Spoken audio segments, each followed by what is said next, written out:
Thank you very much, Mr. Pasqualis. Do I need to press anything? No, this is well. Let me start by congratulating the organizers for putting together this wonderful event. I very much appreciate the opportunity to be able to speak to an audience such as this one, 1 month ahead of Croatia's accession to the European Union. My predecessors have explained which laws govern the succession under Articles 21 and 22, and my task is to discuss the content of the applicable law. In other words, when we say that a certain law governs a succession, what exactly do we mean by that? Which legal issues are covered by the law applicable to the succession? This question is answered by Article 23, which contains a catalog of legal issues governed by the law applicable to the succession. And you will find that this is a common feature of EU private international law instruments, but also other instruments such as the Hague Conventions or internal private international law codifications, that very often these sources explain what is the scope of the applicable law according to them. For example, in EU law, you can find similar provisions in the Rome I regulation for contracts, Rome II regulation for non-contractual obligations, and other instruments. Article 23 emphasizes, as do other provisions of the regulation, that the law applicable to the succession applies to the succession as a whole. As Mr. Damascheli has already pointed out, the law applicable to the succession encompasses both movable and immovable property. So we have a single law, unlike in the case of some internal member states. We have a single law applying to the whole succession. And also, a single law applies both in cases when the person died intestate or when he or she left a will. So in both of these cases, Articles 21 or 22 apply. Special provisions regarding the form or substantive validity of testamentary dispositions are not referred to in Article 23.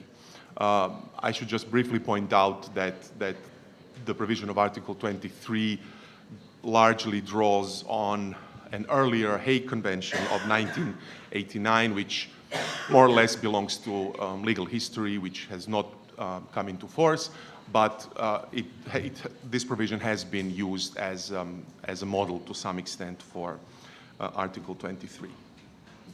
I think it should be stressed that a very important feature of the regulation for the practitioners is that there's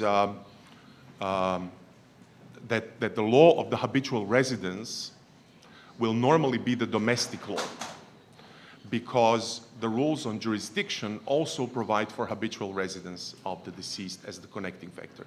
In other words, notaries or courts here in Italy will normally deal only with the estates of the deceased who had habitual residence in Italy at the time of death. There are exceptions, but normally they will only deal with those successions. And normally, again, there are exceptions, Italian law will apply. So this is, I think, good news for notaries.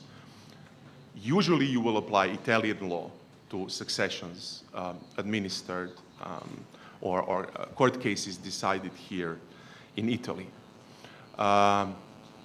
So Article 23 gives us an answer to the question, what exact legal issues are covered by this? And I'm going to briefly go through those. Well, first of all, the provision makes it clear that by the words "in particular," it makes it clear that the list found in Article 23 is not an exhaustive one. So in other words, there are other succession law issues which are not mentioned here that are governed by the laws applicable under the regulation. The list is organized more or less chronologically, and the point is that the succession, the proper law of the succession under the regulation governs the succession from its opening until the distribution of the assets to the beneficiaries. So the first issue is the causes, time, and place of the opening of the succession. As you may know, in some countries, the succession is open at the time of death, while in other countries, the opening follows at a later point by a constitutive act of some authority. Whether the first or the former is going to be the case is decided by the proper law of the succession.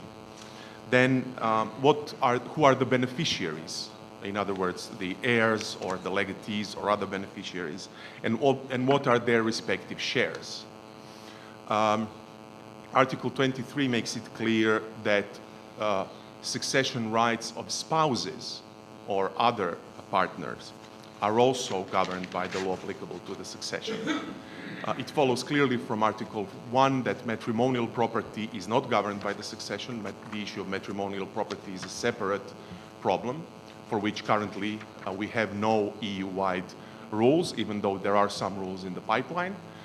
But succession law issues with respect to spouses are governed by the law applicable to the succession.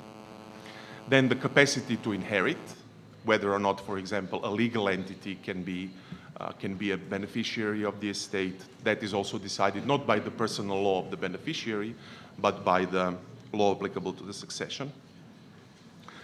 Issues such as disinheritance or disqualification by conduct.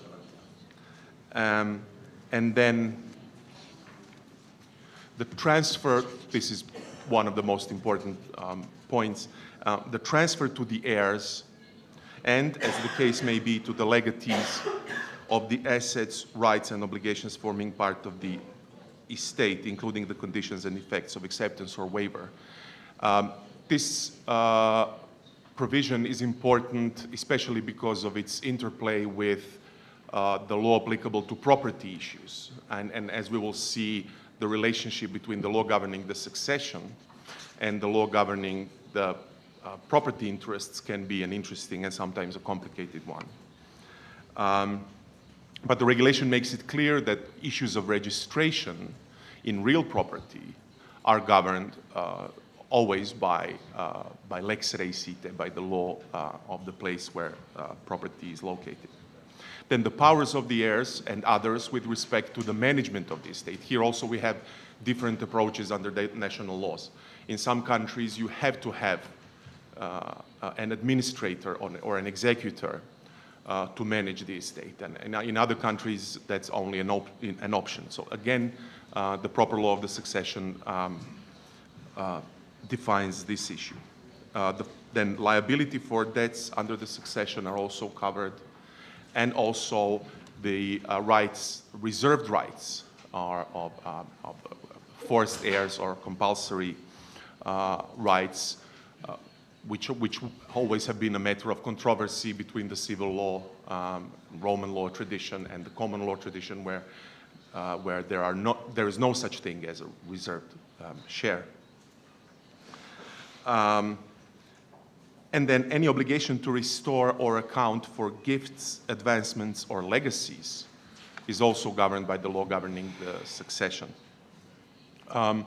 The gifts themselves and other forms of dispositions are not governed by the law of the succession, not necessarily governed by that law. For example, if we have a gift that the deceased made to one of his children, this is a contract which is governed by the law applicable under the Rome I regulation. But the question whether or not the gift should be accounted for or maybe even restored to the estate for the purposes of determining the shares is a succession law issue and is governed by the law applicable under Articles 21 and 22. And that's because the English don't like that. Yeah, well, these are absolutely, thank you. These are these controversial clawback rights that we have in civil law countries, while English law does not recognize such rights.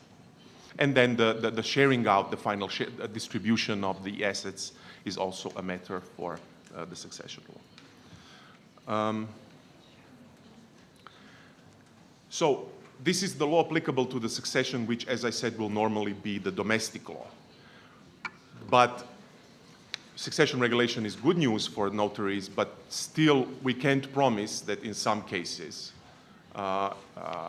it will not be necessary to apply foreign laws. This is because the succession law governing the succession is in an interplay with other applicable laws. For example, assume that a person who dies with a habitual residence in Milan has property in Croatia, for example, a boat, a yacht in a Croatian port, and the boat is registered in Croatia. The issue of whether or not that person was an owner of the boat is not governed by Italian law as the law governing the succession, but rather by Croatian law as the law governing the property. And then if the yacht belongs to the estate, then the property or the rights to the yacht will be determined according to Italian law as the law governing the succession.